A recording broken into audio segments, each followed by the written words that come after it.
The contemporary age, the 19th century. The contemporary age started with the French Revolution in 1789 and still continues today.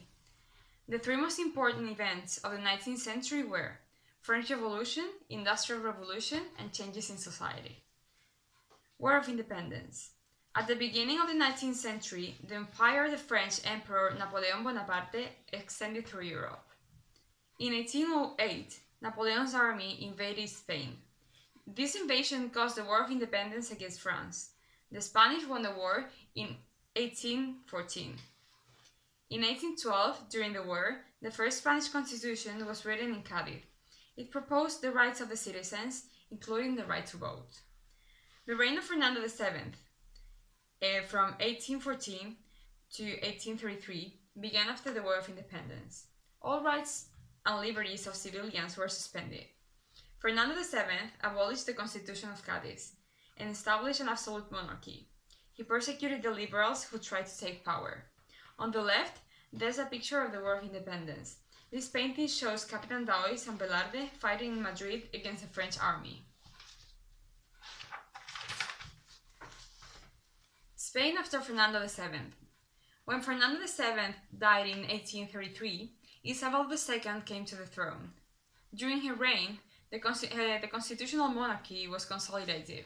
In other words, the power of the Queen was limited by a constitution. Isabel II reigned from 1833 to 1868. During these years, there was confrontation between the liberals, in favor of the rights and liberties of civilians, and the absolutists or conservatives, against the rights and liberties of civilians. In 1873, the First Republic was formed. In a republic, the head of the state is elected by the citizens.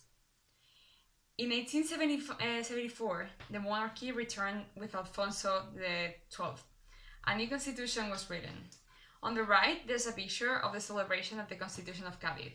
The constitution was approved on March 19, 1812, the date of St. Joseph. It became known as La Pepa, which is a nickname for Joseph. Society in the 19th century.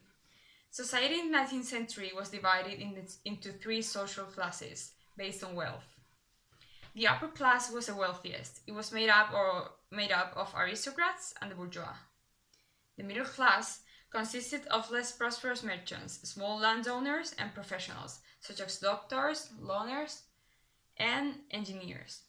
The lower class was the poorest. It was made up of factory workers and peasants, who worked on the land of the large landowners. The servants who worked for the upper class and beggars were also members of this class.